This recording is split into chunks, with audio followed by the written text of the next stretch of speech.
Здравейте, хора! Честита Коледа! И сега точно се върнахме.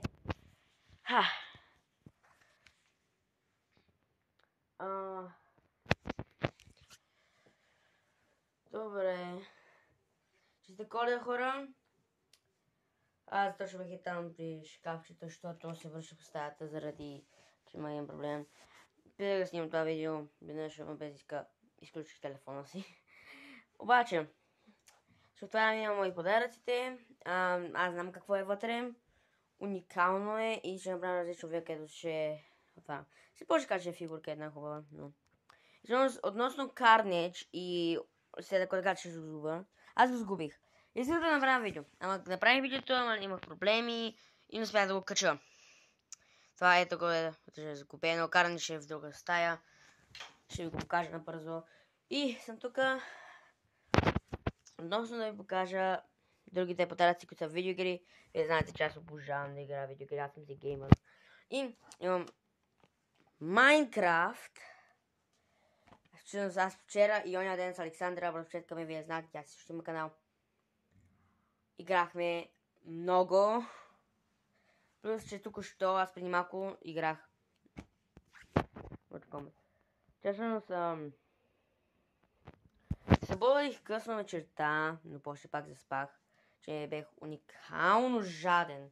И се събудих някъде към 3, отидох да си я пия, да си заточа хубава водица, тази стара кола ще. Тази го изхвърля после, да си намеря много. Имам... Пинах и после си пуснах музика на телевизора и заспах. Отново и се събудих преди малко. И аз съм спих горе шоколад от друг подарък от госпожа по-английски, че е допълнително, че ня чаши с чай и горе шоколад и си пих горе шоколад. Иначе, чаши съжно се в мивката да тази се измие, все пак мръсна. Естечен шоколад. Лампата е загасена, така че в коридора. Дай да ви покажа Carnage и тук съм го сложил с други Marvel фигури, които сте виждали преди. Да, показахте я, ако не може. И бум. Ето е Carnage. Губи го с пипалата. Това ще ясте яко. И това е чашата. Това не е чашата. Къде ми е чашата? Баба вече ми е измила. Ето го големия ми подарък. Той не е толкова голем, просто една фигурка с една чаша.